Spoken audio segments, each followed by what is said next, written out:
Howdy folks, in today's video we'll be taking a look at the Hyperax Volt 2. It is a bike rack that is geared to fit two bicycles. It uses a 2-inch hitch receiver, so no need for an adapter if you already have a 2-inch car hitch. The capacity on this is total capacity of 140 pounds, so essentially 70 pounds per bicycle, and it does fit up to 5-inch fat tires. Not an issue for me. My e-bike is about 60 pounds and uses 2.1-inch with tires, so not an issue there. The bike rack itself has a weight of 42 pounds. Wheelbase maximum capacity on this one is going to be 58 inches, but it can accommodate.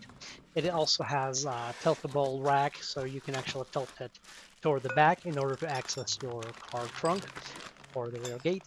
And it also uses ratcheted style hooks, which is one of the reasons that I got it, so you don't have to play with the pins up and down all the time. For those that have a step-through bikes, you will need to use an adapter in order to actually have a horizontal bar at the top, because step-through bikes don't have a horizontal bar, so the hooks will not have anything to adhere to. So you will need to get an adapter. It's up to you if you want to get it from this brand or any other brand.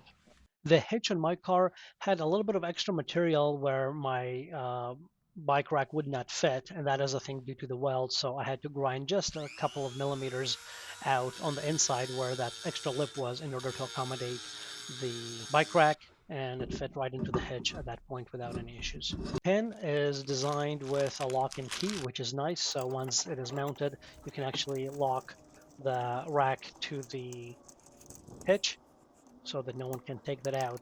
All of the tools that are needed to assemble this bike rack are provided, which is nice. So if anyone doesn't have any tools or don't have the right tools, wrenches, or sizes to assemble this, all of the items are going to be provided to you. Again, they're not going to be the greatest tools out there or the best wrenches, but they're going to be sufficient in order to use and maintain this bike rack. And if you do have any wrenches, obviously you can use those instead, and you may have a slightly better experience if you have any sockets to assemble the bolts. It may make your life easier, but for this review I'm just going to make it simple and use the tools that are provided as part of this demo. The manual is not bad, probably better than many Chinese manuals that are manufactured there, but it had a few confusion points where, again, with common sense, you can figure it out. There are times that they'll use numbers and then same numbers is used throughout multiple steps, so you just may not be crystal clear initially which steps you have to do that matches which number for which bolt, but as I said, just using some basic common sense, we can figure that out. And now the center drawbar slides right onto the 2-inch bike rack post. It is essentially held together by a slide-in pin that slides through the drawbar and the post, and it is held together by a hitch-style clip. And then in the front, we do have a bolt and nut setup configuration where it is also being held in place. And this is what allows the swivel motion when we need to do that and to use that. This specific bolt is using a star pattern bolt design, which means that you do need the special provided key to use it. There are obviously some bits that you can buy as well that will fit this bolt, but it's not a very common star pattern that is attached with many tools. So definitely make sure not to lose that star key, otherwise you may have some issues removing it in the future if you have to do any disassembly or configuration changes to your bike rack. The manual was a little bit confusing when it comes to putting the wheel holders in place. They're labeling them left, right, but they're actually flipping them in their designations when we're mounting them. In any case, as long as you follow the manual and not focus on which one is left versus right, that's fine.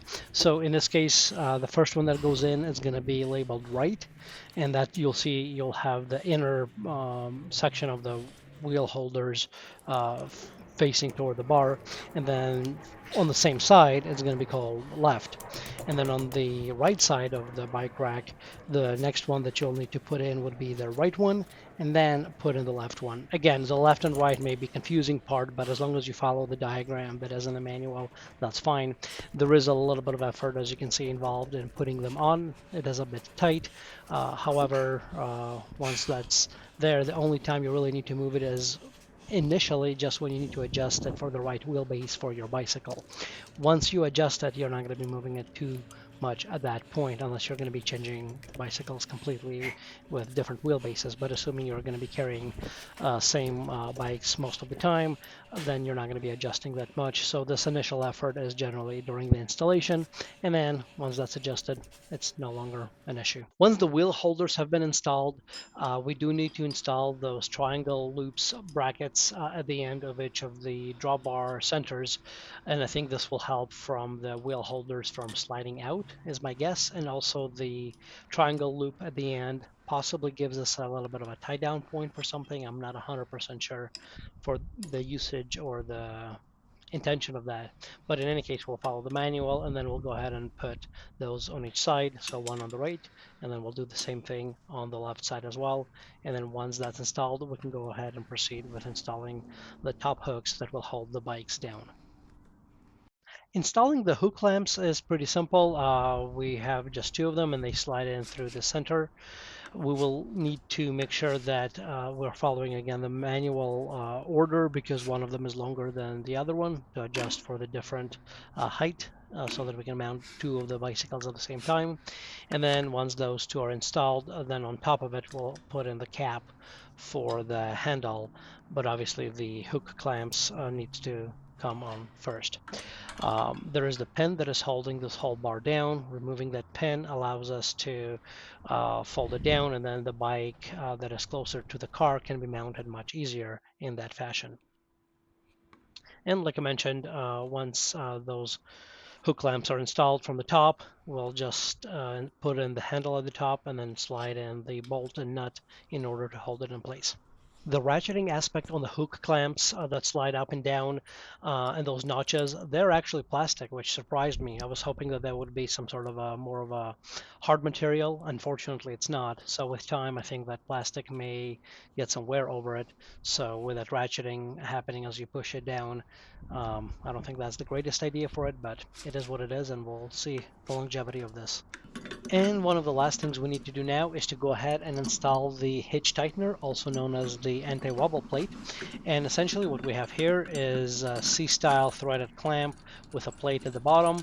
And once you tighten it, it is ensuring that the bike rack is very firm and mounted with the hitch, and there is no wobble or rattle when you're driving. Otherwise, prior to this, the only thing that is holding this in place is the pin, which is okay. It's not going to come out, but it will have a bit of a rattle and wobble when you drive.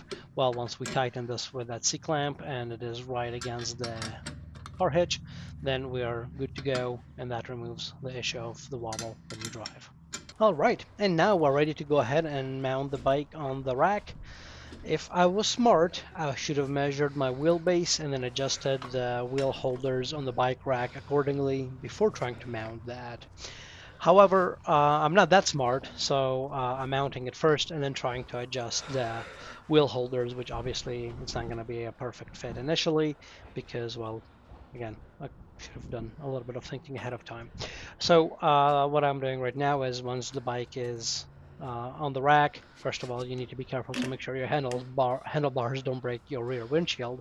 So make sure it doesn't tip and hold the bike really well. And as part of this is, now that the bike is on the rack, I can go ahead and put the center post with the hooks and hook it down in order to start keeping the bike in place, and then adjusting the wheel holders at that point. So for everyone else who is going to be hopefully smarter than me, just go ahead and measure the center point to the center point of your wheelbase and at least get it roughly in the right location. So then it is going to be micro adjustments versus me trying to do a bit more of adjustments on each side in order to do that. Once I've done all of those adjustments and everything is in place, we do need to also keep in mind that we need to wrap around each wheel with the Velcro strap. Again, it has an extra security aspect to it, so that obviously you have the hook from the top holding it down, but then also if you have those two Velcro straps holding down each wheel, it helps with ensuring that the bike stays in place. They also provide additional overall straps, and there are two of those in the box included, that you can use to wrap around the entire bike with the bike rack together and tighten it as well as an additional safety step or protection step, again, to minimize any rattles or wobbles when you are driving. All right, now I have tilted the bike rack to the back by removing the pin, and I'm just going to do a quick clearance test to make sure that I'm not going to hit anything on the bike, and it opens successfully, and it does. So my bike is currently mounted in the closest position to the car, obviously, for this test, and it is not an issue, which is great. Now, the next thing that I want to do is to go ahead and fold the bike rack inward. And the way it works is that you're actually folding the left and the right side. It doesn't fold to the front like some bike racks do, which is a little bit unfortunate, but that's okay. Again, it's a budget bike rack. But here I'm going to test to see if I can open the rear gate without tilting it backward. Boy, just barely. I got probably just a millimeter there. So obviously every car is going to be different. Not everybody may be able to do it, but in my case, even without tilting the bike rack backwards, I'm able to use the rear gate, which is fantastic. Overall, I'm going to measure here from the back bumper, how much space am I adding? In my case, from the back bumper, it's adding 30 inches of space. So need to know is if you're planning to park your car in the garage and also make sure that you have enough space for the bike rack. If you do, great. If you don't, you may have to unmount it and take it out. Overall, 30 inches is what we're banking on clearance-wise in my case from the back bumper. One thing I did is add yellow reflective tape to the back because the obviously bike rack is black, and at night having some visibility will definitely be helpful. So I added yellow reflective tape to the top and to the bottom of the bike rack. Overall, this is one of the more budget-friendly bike racks at the time when I purchased it, at least. So is it the greatest bike rack in the world? No. Will it let me do what I needed to do? Yes. Hopefully, yes. We'll give it some time and see longevity-wise how it lasts and see how things go from there. Anyway, thanks everybody for watching. I hope you have found this video helpful and beneficial. Have a great day. Thanks. Bye-bye.